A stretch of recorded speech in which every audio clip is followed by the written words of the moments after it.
Okay, what's the deal with apple butter? I have no idea. I've never had it in my life, but I've been dying to try it. So I looked into buying some and it's like $16 for a little jar. And then my neighbor gave me a whole bunch of apples and I thought, okay, maybe I have to make my own. So that's what I'm attempting to do today. Either I'm going to succeed or I'm going to fail. But from what I've read, I need 6 cups of cut up apples. Pour them into a pot and then add a cup of apple juice. I don't have quite a cup, so well, maybe I do. I'm just going to add a little water to it. Okay. And now we're going to bring that to a boil, setting the burner on high. Okay, so I'll be back once this starts boiling. Okay, it has come to a boil, so I will turn down the heat quite a bit. And it says to let it simmer now for 20 to 30 minutes. So we will do that. I'm assuming I simmer with the lid on.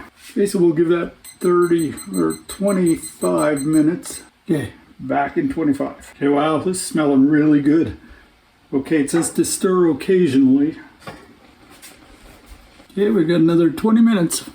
And I guess what you want to do is get them soft enough to mash them. Mine seems to be there already. So I'm going to mash these up using a plastic masher in my pot because I don't want to scratch this with my metal masher. And I guess if you have one of those fancy blender sticks, you could use that. Or they say you can also let this cool and mash it in a food processor.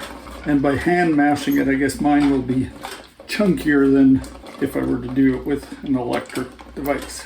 So once you've got all this mashed, you're going to add all the other ingredients. And I think it's all based on personal taste. Okay, this is actually very easy to mash. I hope I'm doing this right. This is seeming a little easier than I was expecting.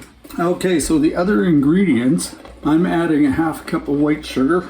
I'm going to turn it down a bit. I don't think it should be bubbling. And then I'm adding a full cup of brown sugar packed. And this isn't just brown sugar. This is Tbsp.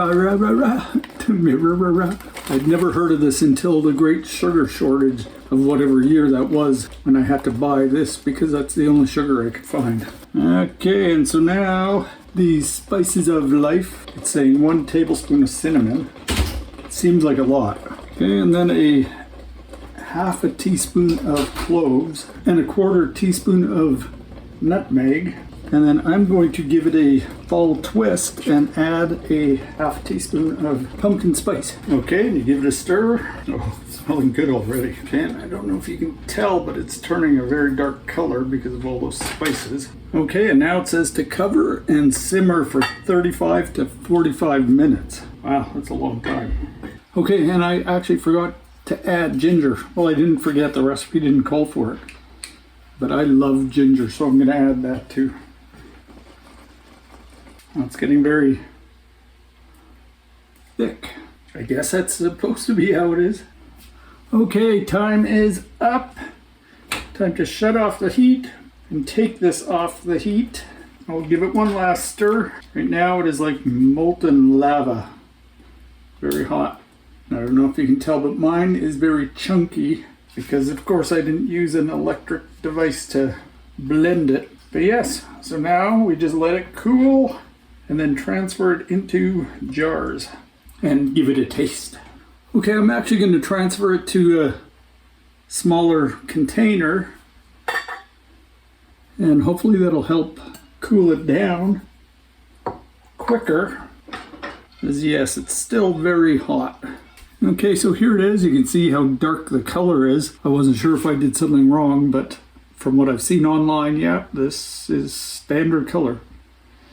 It smells very spicy, and I don't know why I've never heard of apple butter until just a couple of years ago, and even then I wasn't sure what it was. I thought it was actually made with butter. As you can see, it's not. It's got a lot of sugar though.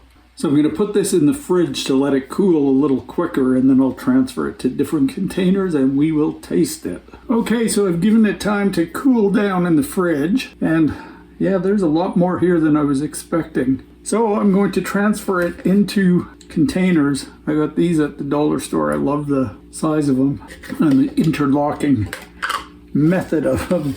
I'm hoping to give some of these to my neighbor who gave me the apples, and also my other neighbor who made applesauce for me one year, and I really appreciated it. So hopefully I get 3 jars. So here's how it looks.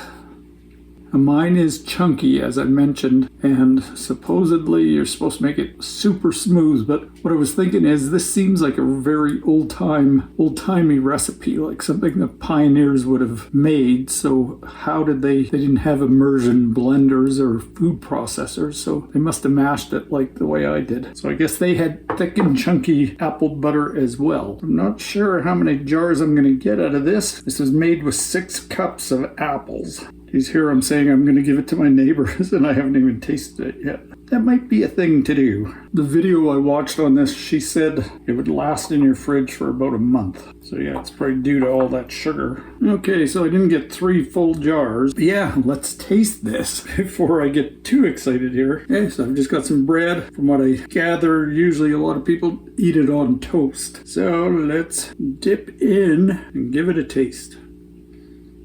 Smells good. Wow. Okay, I can see why people like this. Yeah, and I can see why it would be better on toast than bread. Oh, wow, it is. It's way better than I was expecting. Because when it was cooking, it smelled so clovey, but no, it's perfect blend of spices.